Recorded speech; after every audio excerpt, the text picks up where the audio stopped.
그런 걸로 인해서 혹시 상담해 보셨던 그런 예시나 그런 네. 게 혹시 있나요? 뭐 많죠. 그런 거 굉장히 많고요. 그래서 보통 이제 제가 이 본문을 보면 좀 형이 좀 아까 못됐다 그러셨는데, 근데 이게 죄잖아요. 범죄를 팔아넘기는 건 이거는 거의 범죄 행위잖아요. 이게 야 이거는 뭐 좀 심하다. 뭐 아까 얘기했던 눈깔 찌르는 정도는 내가 좀 이해가 되는데 이건 좀 심하지 않냐. 이거 팔아넘기고 말이지. 그리고 거짓말을 아버지를 막 속이려고 막 피 묻혀갖고 이거는 좀 이건 좀 아닌 것 같다 이렇게 생각할 수가 있잖아요, 그죠? 그래서 제가 예전에 또 관심 있었던 게 우리나라에도 지금 경기도의 어느 도시가 그런 걸 좀 흉내내서 하고 있어요. 저도 그때 자문을 좀 한 적이 있는데 청소년 범죄를 어떻게 다뤄야 될까? 우리나라도 좀 큰 문제 중에 하나고요. 시카고 지역에 시카고가 뭐 혹시 들어보셨는지 모르겠지만 범죄율이 꽤 높은 도시 중에 하나입니다. 예. 미드에도 보면 이 시카고의 청소년 범죄율도 또 장난이 아닌가 봐요. 그래서 오래 전부터 시카고에 어떤 센터가 있냐면 청소년 우리나라로 하면 뭘까요? 법률 지원 센터 뭐 이런 게 있습니다. 그래서 청소년들이 죄를 지으면 이 아이를 도와주는 거예요. 예. 어떻게 도와주냐? 법률적으로 도와줘요. 그래서 뭐 죄를 좀 이렇게 낮출 수 있는, 형량을 낮출 수 있는 그런 지원을 해주는 센터인데, 그 모란 센터라고 하는 유명한 센터입니다. 그 모란 센터에 가면 절반은 변호사고 절반은 저 같은 가족 치료사예요. 가족 상담사 전문가들이 함께 일을 합니다. 뭐 사회복지사도 좀 있겠죠. 그 이유가 뭐냐면 우리가 뭐 잘못했다라고 하면 얘가 불량한 청소년이래. 이런 죄악 어떻게 동생을 팔아넘겼어? 바로 감옥 가야 되죠.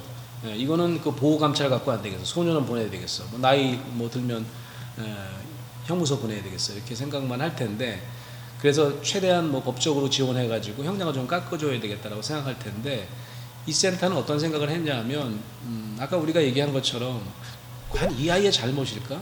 이 개인의 어떤 캐릭터라든지 이 개인의 어떤 윤리성의 문제라고 보기보다는 이 아이가 자란 환경 이런 것들을 함께 놓고 봐야 된다고 하는 거죠. 요즘에 많이 얘기하는 회복적 정의 뭐 그런 거죠. 사법적 정의는 그냥 형량 때리고 뭐 감옥 넣는 거라 그러면, 회복적 정의는 이 아이를 어떻게 회복할 수 있을까라고 하는 굉장히 성서적인 정의죠. 회복적 정의를 얘기하시는 많은 분들이 그래서 뭐 크리스찬 로여들이 뭐 성경을 근거로 해서 그런 회복적 정의에 대해서 기반을 삼는 경우도 많은데, 그러니까 이 아이의 문제를 보니까 이 아이가 가정 안에서 충분한 돌봄을 못 받고 자란 거예요. 아주 불안하게 자란 친구예요.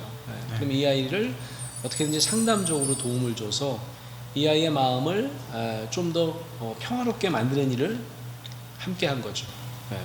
그래서 절반은 법률 전문가, 절반은 상담 전문가가 있었던 거죠. 가족 치료사가 또 필요했던 이유는 그 중에서 또 부모님이 있는 경우도 있는 거예요. 이 아이의 부모가 있는 경우 있는데 아까 얘기한 대로 완전히 엮이는 가정이에요. 두 사람이 뭐 맨날 싸우고 막 서로 때리고 이러니까 이 아이가 늘 불안한 거죠. 그래서 집안에 있을 수가 없어요. 불안해서 바깥으로 돕니다. 오토바이 탑니다. 마약을 합니다. 뭐 이런 경우가 생기는 거죠. 그러면 제일 먼저 해야 될 일은 이제 부모님이 좀 편안해져야 되고, 부모님이 불안을 야기할 수 있는 관계에서 이 아이에게 편안함을 줄 수 있는 그런 안전한 환경을 만드는 게 중요하겠죠. 그래서 이 아이의 형량 낮추는 것도 중요하지만 그 부모를 다 불러요. 가족 치료사란 가족 치료를 하게 합니다. 그래서 이 모란 센터는 아주 유명한 세계적인 샘플 중에 하나인데 아주 효과가 너무너무 훌륭하고, 좀 전에 말씀드린 회복적 정의에 사법적 정의에만 머무르지 않고 요즘에 그래서 한 발자국 더 나가서 뭐라고 그러냐면 치료적 정의라는 말도 생겼더라고요. 치료적 정의. 그러니까 정의가 저스티스가 감옥 보내는 게 아니고 치료해주는 수준까지 삶을 회복시키고 치료해줘서 결국은 세상에 나가서 다시는 그런 일 범하지 않고, 그래서 이 모란 센터에서 청소년 범죄를 저지르고 들어와서 그렇게 회복되고 가족이 오히려 회복되는 일, 이런 일을 통해서 이제 비포와 애프터를 해보면 현저하게 재범률이 떨어진다는 거죠. 그러니까 우리나라도 제가 어디라고는 말씀 안 드리겠는데 청소년 범죄율이 전국 1위인 그 시에서 이 센터를 그대로 따라서 센터를 만들었습니다. 어떻게 보면은 저는 여태까지 이거를 보면서 네.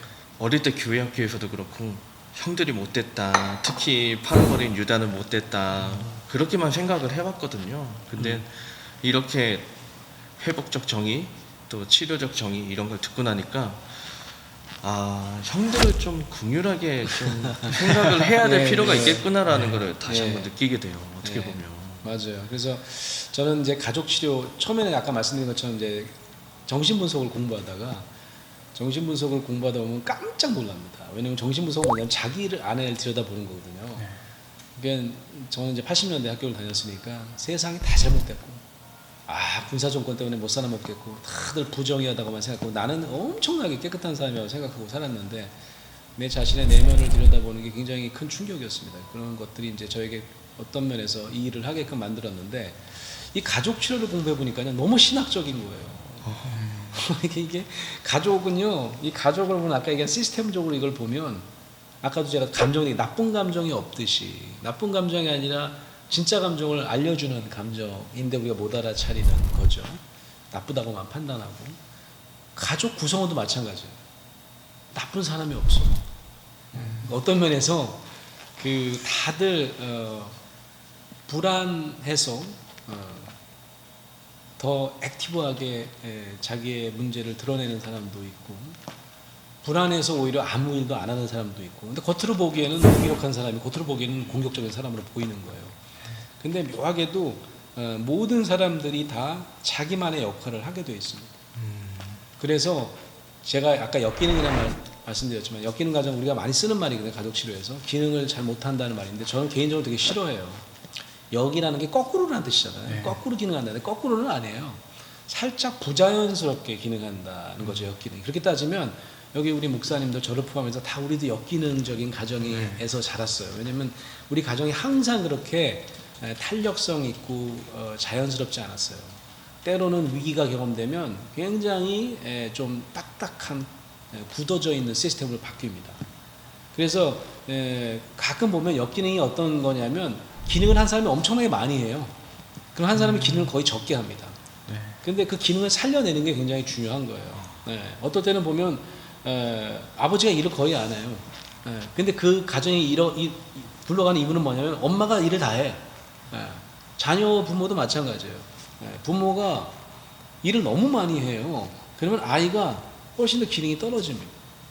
고3 아이들 막 우리 엄마가 아빠가 막 수험생 때 이제 얼마 안 남았는데 저기가 수능 때가 그러면 모든 일을 다 해줍니다. 그죠? 심지어는 뭐 깨워주죠, 빨리 일어나라 그러죠, 아니면 옷 입혀주죠, 화장실 끌고 가죠, 앉히죠, 심지어 비데도 눌러줘요. 고3짜리 애가 아무것도 하는 일이 없어. 왜 그렇게 엄청나게 액티브하게 기능을 많이 하는 구성원이 있으면 한 사람의 기능이 떨어지는 거거든요. 이런 걸 역기능이라고 볼 수 있는 거예요. 그러면 기능을 좀 맞춰야 되겠죠. 엄마는 그렇게까지 뭐 지각하는 일이 있더라도 뭐 떠먹여주는 일을 하지 말아야죠. 19살인데, 그죠? 그러면 이 아이가 기능이 살아납니다. 지각 한번 하면 막 엄마한테 깨웠어야지 욕은 하지만 다음 날은 지가 스스로 일어납니다. 그러면 기능이 살아나는 거예요. 그런 면에서 우리가 이 가족 치료를 공부하다 보면 맞아, 하나님이 주신 우리 몸의 모든 기능, 감정, 가족 구성원 어디 하나 한 사람은 굉장히 좋고 굉장히 나쁘고 이런 게 없이 우리가 서로 조화를 이루고 각 지체가 조화롭게 될 때 이게 바로 하나님이 원하시는 아름다운 삶이고 아름다운 가정이지 않을까. 그런 걸 생각나게 해주는 그런 기본 바탕이 가족 치료에 깔려 있더라고요. 체계 이론이라고 하는, 시스템 이론이라고 하는. 그래서 공부하면서도 크리스찬으로 저도 또 목사로 공부를 더 재미있게 할 수 있었던 것 같아요. 막 속으로 웃으면서 맞아 그러면서 들었는데요. 사실 좀 이중성, 양명성을 얘기하셨던 것 같아요, 그죠? 제일 먼저 말씀하신 것부터 얘기해 보면 착한 아이 같은데 좀 시건방지다. 아마 시건방지다는 얘기 왜 나왔을까요? 매를 번다고 하죠. 눈치가 없어요. 눈치가 없고, 그래서.